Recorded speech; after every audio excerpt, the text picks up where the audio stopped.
Hari Om, my dear students. Welcome back to today's online session. Hope you are doing well. In today's session, I am going to start chapter 2 in our English literature. That is, The Tale of a Mountain. Here, tale in the sense story. T-A-L-E. Tale in the sense story. So, this lesson is the story of a mountain. This lesson is the story of a mountain. It's a very interesting story about a mountain, and this story is all about friendship. In this story, we are going to know about a mountain. A lonely mountain feels sorry itself. A lonely mountain that feels sorry itself until it accidentally learns a wonderful secret. So, let's go through the lesson to know why the mountain feels sorry itself and what was the secret learned by the mountain. Children, before going to start the story, I would like to ask you some questions. Children, you have so many friends in your school and at your home. Am I right? Now my question is, what does friendship mean to you? Listen carefully. What does friendship mean to you? In the sense, what is meant by friendship in your opinion? So, for example, here one exercise is given in your textbooks, page number 16. This is the get started exercise. Here one picture is given with the cloud shapes. Here the word friendship is given. So write here your best friend name. Write here your best friend name. And one more question for you children. Which words come to your mind when you are thinking of a word friendship? In the sense, in friendship you will share things and you will help each other and caring. So many words are there which means the word friendship. Am I right? So when you think about your friend and your friendship, which words come to your mind? For example, helping, caring, exchanging. So this type of words, fill these cloud shapes with the words which come to your mind when you think of friendship. Okay?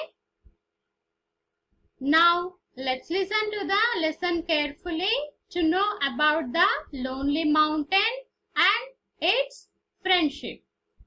Once upon a time, there lived a mountain which was so high that it might have been the tallest mountain in the whole world.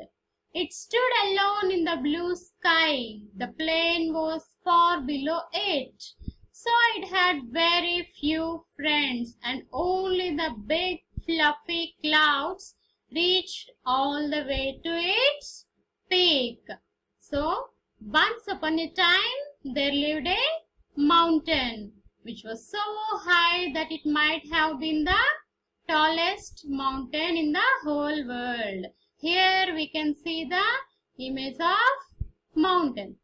So, once upon a time, there lived a mountain which was so high. In the sense, maybe it is the tallest mountain in the world. It stood alone in the blue sky. In the sense, the mountain is that much high. So the plain was far below it. The plain was far below it. Here we can see the image of far. In the sense, plain in the sense, here I have given the meaning, a large flat area. A large flat area which was far away from the mountain. So it had very few friends. Why? Because the mountain was very high. It had very few friends. Only the big fluffy clouds, only the big fluffy clouds reached all the way to its peak. So fluffy in the sense light and airy. Here we can see the fluffy clouds, light and airy clouds. So only the big fluffy clouds reached all the way to its peak. Peak in the sense the top or extreme point of a mountain or hill. So the extreme point of the mountain or hill, that is called as peak. As the clouds reach the peak of the mountain, so only the clouds were the friends of the mountain. But what fun it was to poke its pointed peak into their fluffy middle. It tickled them. The clouds would burst into laughter, and sometimes they would cry. Then it would rain on the earth below. So the clouds were the friends. The mountain and clouds were the friends. But what is the fun here? What was the fun here? It poked its to poke its pointed peak into their fluffy middle. It tickled them. Here, tickled in the sense touch or stroke lightly. Touch or stroke lightly. It tickled them. So the clouds would burst into laughter. The clouds would burst into laughter. And sometimes they would cry. Sometimes the clouds would cry. Here we can see the tickling of the clouds. Then it would rain on the earth below. In the sense, the clouds crying means it would rain on the earth below. One hot summer, the sun shone down so hard and long that for several days there was not a single little cloud in the sky. The mountain felt very sad. Finally, when it could not bear being lonely and any longer, it asked the great white sky, "Why won't you let the little ones run and play? Where have they gone?" So as mountain and clouds were playing, so one hot summer, in the sense in summer season begins. When summer season begins, the sun shone down. The sun shone down so hard and long that for several days there was not a single little cloud in the sky. So with that, the mountain felt very sad. With that, the mountain felt very sad. Finally, when it could not bear being lonely any longer, it asked the great white sky, "Why won't you let the little ones run and play? Why won't you send the little ones, in the sense little fluffy clouds, why won't you send them to run and play here? Where have they gone? Where have the little clouds gone?" the mountain asked the white sky. The sky replied, "All my children have gone to the kingdom of winter, which is very far from here. They won't come back until the end of the summer." When the mountain asked where the clouds have gone, then the sky replied, "All my children," here children in the sense the little fluffy clouds, "all my children have gone to the kingdom of some winter. Kingdom of winter in the sense all clouds went to the winter season, which is very far from here. They won't come back until the end of the summer.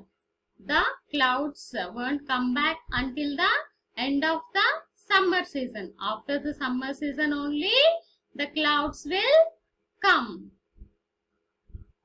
I miss them so much, the mountain said with a sigh. Maybe I should go to the winter kingdom too and visit my friends. So when the sky replied, the clouds went to the winter season and they'll come only after the summer season. The mountain told, I miss them so much. I miss the clouds so much. The mountain said with a sigh. Here, sigh in the sense a long, deep breath to express sadness. A long, deep, the way to express sadness. And the mountain told, maybe I should go to the winter kingdom. Maybe I too should go to the winter kingdom to visit my friends. Here, who are the friends? Clouds. You are a mountain. Mountains are heavy and can't fly like clouds. Mountains always stay in the same place, the sky stated firmly. So when the mountain asked the sky, I too would go to the winter season to meet my friends. The sky replied, you are a mountain. Mountains are heavy and can't fly like clouds. Is this right, children? Yes, mountains are heavy in size. They can't fly. They can't move from one place to another place. Mountains always stay in the same place. Mountains always stay in the same place. The sky stated firmly. Stated firmly in the sense said in a definite final way. Said in a definite final way. It stated that mountains have to stay in a same place. The mountain became sadder. Everyone else moves around and find exciting new things. And I have to sit still. Nobody and nothing needs to me. It wailed.